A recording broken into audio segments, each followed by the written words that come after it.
ರಾಜ್ಯದ ಸುದ್ದಿ ನೋಡಿದ್ರಿ, ರಾಷ್ಟ್ರದ ಸುದ್ದಿ ನೋಡಿದ್ರಿ, ಒಂದು ಅಂತಾರಾಷ್ಟ್ರೀಯ ಸುದ್ದಿನೂ ನೋಡಿದ್ರಿ. International news. ರಷ್ಯಾ ಯುಕ್ರೇನ್ ಮೇಲೆ ಯುದ್ಧ ಸಾರಿ 100 ದಿನಗಳಾದವು. ಯುದ್ಧದ ಕಥೆ ಹೇಳ್ತಾ ಇಲ್ಲ ನಾನು, ಎಕ್ಸ್ಪೋರ್ಟ್ ಇಂಪೋರ್ಟಿನ ಕಥೆ ಹೇಳಬೇಕಾಗಿದೆ. ಯುಕ್ರೇನು ನ್ಯಾಟೋ ಪಡೆಗಳಿಗೆ ಸೇರಿಕೊಳ್ತಾ ಇದೆ ಅನ್ನುವ ಕಾರಣಕ್ಕೆ, ಸೇರಿಕೊಳ್ಳಬಾರದು ಅನ್ನುವ ಕಾರಣಕ್ಕೆ ರಷ್ಯಾದವರು ಅಟ್ಯಾಕ್ ಮಾಡಿದ್ದು. ಅಲ್ಲಿಗೆ ಇಡೀ ಯುರೋಪ್ ಯುಕ್ರೇನ್ ಕಡೆ, ಯುರೋಪ್ ಹೊರತುಪಡಿಸಿ ನ್ಯಾಟೋ ರಾಷ್ಟ್ರಗಳು ಎಲ್ಲೆಲ್ಲಿವೆಯೋ ಅವೆಲ್ಲ ಯುಕ್ರೇನ್ ಕಡೆ, ಇನ್ಕ್ಲೂಡಿಂಗ್ ಅಮೆರಿಕ, ರಷ್ಯಾ ಒಂದು ಕಡೆ ಆಯಿತು.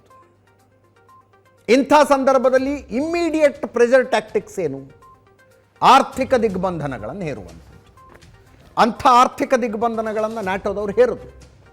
ಅಮೆರಿಕ ನೇತೃತ್ವದಲ್ಲಿ, ಇಂಗ್ಲೆಂಡ್ ನೇತೃತ್ವದಲ್ಲಿ, ಫ್ರಾನ್ಸು, ಇನ್ನು ಯಾವ್ಯಾವ ದೇಶಗಳು ಮುಂದುವರೆದ ದೇಶಗಳಂತಿರಲ್ಲ ಅವೆಲ್ಲವುಗಳ ನೇತೃತ್ವದಲ್ಲಿ ಹೇರಿದ್ರು. ಇಂಪೋರ್ಟ್ ಮಾಡಬೇಡಿ ರಷ್ಯಾಗೆ, ರಷ್ಯಾದಿಂದ ಎಕ್ಸ್ಪೋರ್ಟ್ ಮಾಡಿಸಿಕೊಳ್ಳಬೇಡಿ. Specially fuel, crude oil. ಆ ಟೈಮ್ನಲ್ಲಿ ಭಾರತ ತಟಸ್ಥ ನಿಲುವಿಗೆ ಬಂತು. ಯುಕ್ರೇನ್ ಮೇಲಿನ ದಾಳಿ ತಪ್ಪು ಅನ್ನಲಿಲ್ಲ, ಸರಿನೂ ಅನ್ನಲಿಲ್ಲ. ಭಾರತದ ಸ್ಟ್ರಾಟಜಿಕ್ ಅಲಯನ್ಸ್ ಇರೋದು ರಷ್ಯಾ ಹೊರತು ಅಮೆರಿಕ ಅಲ್ಲ. ನಮಗೆ ಕಷ್ಟ ಅಂದಾಗಲೆಲ್ಲ ರಷ್ಯಾ ಸಹಾಯಕ್ಕೆ ಬಂತೆ ಹೊರತು ಅಮೆರಿಕ ಬಂದಿಲ್ಲ. ನಮಗೂ ಪಾಕಿಸ್ತಾನಕ್ಕೂ ಬಡದಾಟ ಆದರೆ ಅಮೆರಿಕ ಹೋಗಿ ಪಾಕಿಸ್ತಾನದ ಬೆಂಬಲಕ್ಕೆ ನಿಂತ್ಕೊಳ್ತಿತ್ತೆ ಹೊರತು ಭಾರತದ ಬೆಂಬಲಕ್ಕೆ ನಿಂತ್ಕೊಳ್ಳಿಲ್ಲ. ಇಂಥ ಟೈಮ್ನಲ್ಲಿ ಅಮೆರಿಕ ಹೇಳುತ್ತೆ, ಇಂಗ್ಲೆಂಡ್ ಹೇಳುತ್ತೆ ಅನ್ನೋ ಕಾರಣಕ್ಕೆ ನಾವ್ಯಾಕೆ ರಷ್ಯಾದ ವಿರೋಧ ಕಟ್ಕೋಬೇಕು? ಭಾರತದ ಸ್ಟ್ಯಾಂಡ್ ಆಗಿತ್ತು ವಿಶ್ವಸಂಸ್ಥೆಯಲ್ಲೂ ಕೂಡ. ಆ ನಂತರ ಪ್ರಶ್ನೆ ಬಂದಿದ್ದು oil import. Bharat crude oil ಉತ್ಪಾದನೆ ತುಂಬ ಕಡಿಮೆ ಇದೆ, ಹೊರಗಡೆ ದೇಶಗಳ ಮೇಲೇ ಡಿಪೆಂಡ್ ಆಗಿರಬೇಕು. ಅಂಥ ಟೈಮ್ನಲ್ಲಿ ಈಗ ಒಂದು ವಿನ್ ವಿನ್ ಸಿಚುವೇಶನ್ ಕ್ರಿಯೇಟ್ ಆಯ್ತಪ್ಪ. ರಷ್ಯಾದ ಆಯಿಲ್ ಇಂಪೋರ್ಟ್ ಮಾಡ್ಕೋಬೇಡಿ ಅಂತ ನ್ಯಾಟೋ ಪಡೆಗಳು, ಅಮೆರಿಕ ರಿಸ್ಟ್ರಿಕ್ಷನ್ ವಿಧಿಸಿದೆ. ರಷ್ಯಾಗೂ ದುಡ್ಡು ಬೇಕು, ಅದರ ಕ್ರೂಡ್ ಆಯಿಲ್ಗೆ ಗಿರಾಕಿಗಳು ಬೇಕು. ಅವ್ರಿಗೆ ಗಿರಾಕಿ ಬೇಕು ಅಂದ ತಕ್ಷಣ ನಾವು ಆಗೋದಕ್ಕಾಗೋದಿಲ್ಲ. ನಾವು ಕೇಳಿದ್ವಿ, ಏನು ರೇಟಿಗೆ ಕೊಡ್ತೀರಿ? ನಮಗೆ ಸೌದಿ ಅರೇಬಿಯಾದಿಂದ ಇಷ್ಟಕ್ಕೆ ಬರ್ತಿದೆ, ಇರಾಕ್ನಿಂದ ಇಷ್ಟಕ್ಕೆ ಬರ್ತಿದೆ, ಯುನೈಟೆಡ್ ಅರಬ್ ಎಮಿರೇಟ್ಸಿಂದ ಇಷ್ಟಕ್ಕೆ ಬರ್ತಿದೆ, ನಿಮ್ಮ ರೇಟ್ ಏನು ಅಂತ.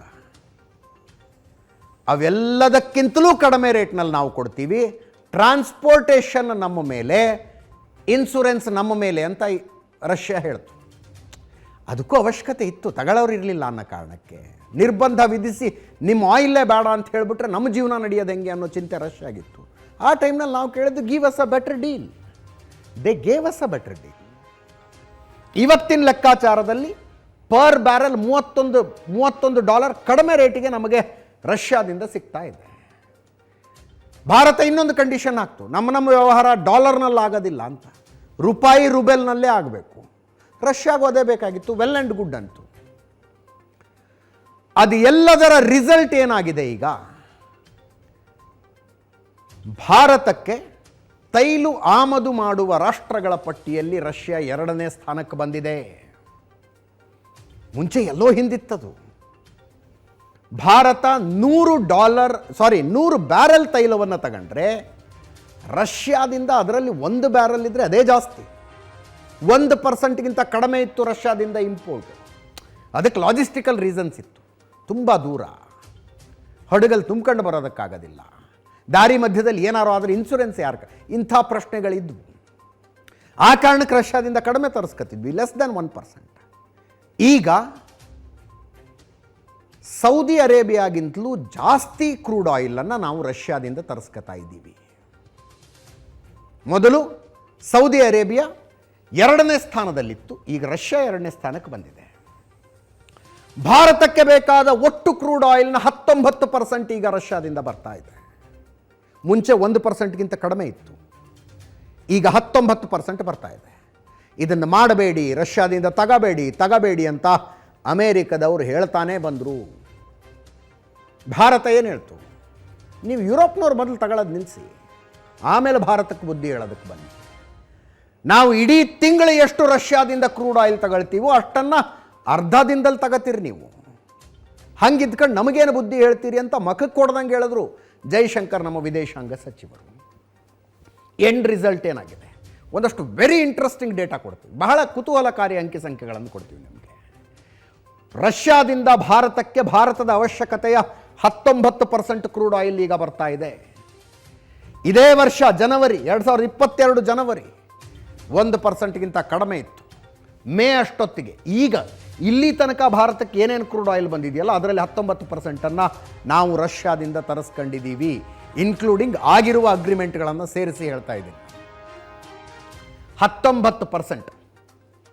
ಪ್ರತಿ ದಿವಸ ಭಾರತಕ್ಕೆ ಎಷ್ಟು ಕ್ರೂಡ್ ಆಯಿಲ್ ಬರುತ್ತಲ್ಲ, ಉದಾಹರಣೆಗೆ 100 ಬ್ಯಾರಲ್ ಬಂತು ಅಂದರೆ ಅದರಲ್ಲಿ 19 ಬ್ಯಾರಲ್ ರಷ್ಯಾದಿರುತ್ತೆ. 100 ಹಡಗುಗಳು ಬಂದರೆ ಅದರಲ್ಲಿ 19 ಹಡಗುಗಳು ರಷ್ಯಾದಿರುತ್ತೆ. ಕ್ಯಾಲ್ಕುಲೇಟ್ ಮಾಡ್ಕೊಳ್ಳಿ ನೀವು. ಜನವರಿಯಲ್ಲಿ ಅದು 1%ಗಿಂತ ಕಡಿಮೆ ಇತ್ತು.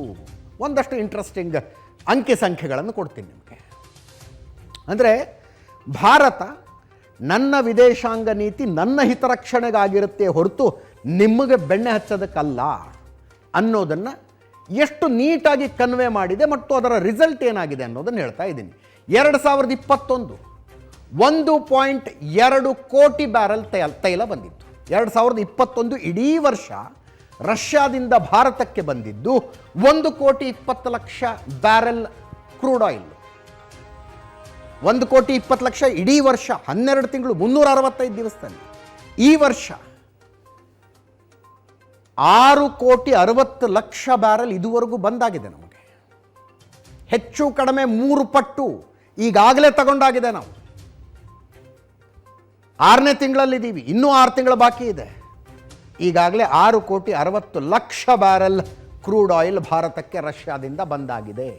ಕಂಪ್ಯಾರಿಸನ್ ಹೇಳ್ತಾ ಇದ್ದೀನಿ, ಹೋದ ವರ್ಷದ ಸಿಚುವೇಶನ್ ಏನಿತ್ತು, ಈ ವರ್ಷದ ಸಿಚುವೇಶನ್ ಏನಿದೆ ಅಂತ. ಎಲ್ಲಿ 1,20,00,000 ಒಂದು ವರ್ಷದಲ್ಲಿ, ಎಲ್ಲಿ 6,60,00,000 6 ತಿಂಗಳಲ್ಲಿ. ಲೆಕ್ಕ ಹಾಕೊಳ್ಳಿ ನೀವು. ಮಂತ್ ಬೈ ಮಂತ್ ನಾನು ನಿಮಗೆ ಲೆಕ್ಕ ಕೊಡ್ತೀನಿ. ಯುದ್ಧ ಶುರುವಾಗಿದ್ದು ಯಾವಾಗ, ರಷ್ಯಾ ಯುಕ್ರೇನ್ ಮೇಲೆ ದಾಳಿ ಆರಂಭಿಸಿದ್ದು ಯಾವಾಗ, ಫೆಬ್ರವರಿ 24ನೇ ತಾರೀಕು ಎಕ್ಸಾಕ್ಟಾಗಿ ಯುದ್ಧ ಶುರುವಾಗಿತ್ತು. ಜನವರಿ ತಿಂಗಳಲ್ಲಿ 1 ಬ್ಯಾರಲ್ಲೂ ಬಂದಿರಲಿಲ್ಲ ರಷ್ಯಾದಿಂದ. ಫೆಬ್ರವರಿ ಇಡೀ ತಿಂಗಳು 1 ಬ್ಯಾರಲ್ ಬಂದಿಲ್ಲ. ಮಾರ್ಚ್ ಒಂದೇ ತಿಂಗಳಲ್ಲಿ 30 ಲಕ್ಷ ಬ್ಯಾರಲ್ ಕ್ರೂಡ್ ಆಯಿಲ್ ಬಂತು. ಏಪ್ರಿಲ್ನಲ್ಲಿ, ಮಾರ್ಚ್ನಲ್ಲಿ 30 ಲಕ್ಷ ಇದ್ದಿದ್ದು ಏಪ್ರಿಲ್ನಲ್ಲಿ 80 ಲಕ್ಷ ಬ್ಯಾರಲ್ ಆಯಿತು. ಏಪ್ರಿಲ್ಗೂ ಮೇಗೂ ಜಂಪ್ ನೋಡಿ.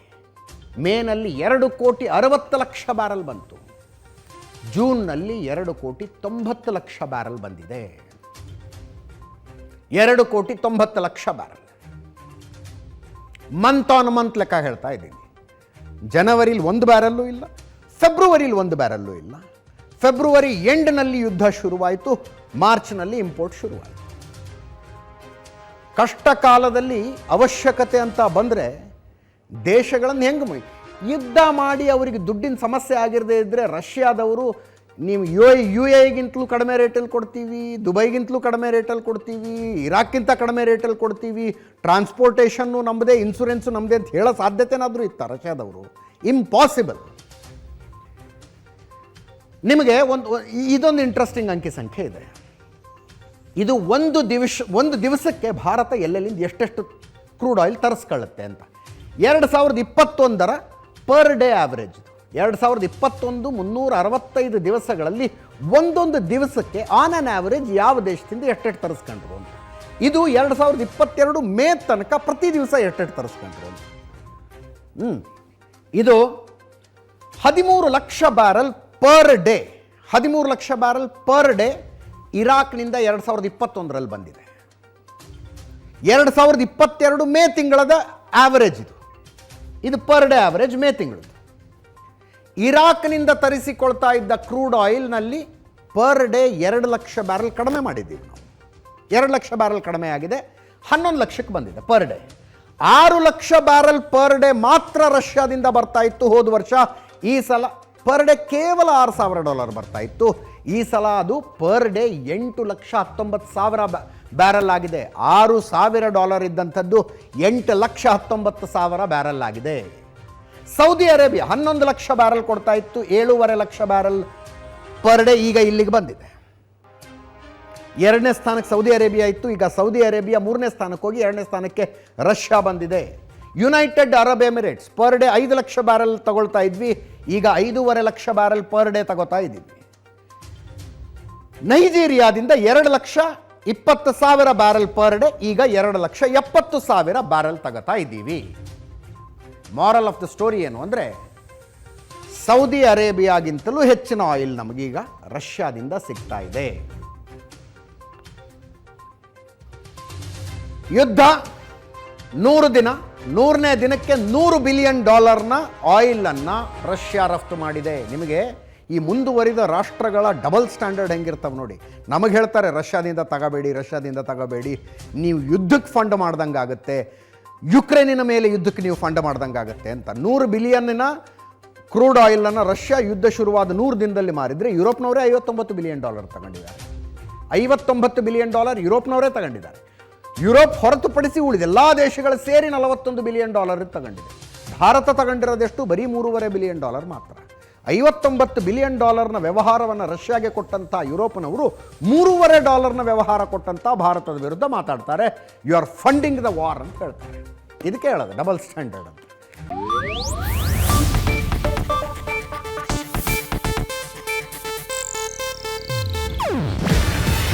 ಇದು ಏಷ್ಯಾನೆಟ್ ನ್ಯೂಸ್ ನೆಟ್ವರ್ಕ್ ಪ್ರಸ್ತುತಿ. ನೀವು ನೋಡ್ತಿದ್ದೀರಾ ಏಷ್ಯಾನೆಟ್ ಸುವರ್ಣ ನ್ಯೂಸ್.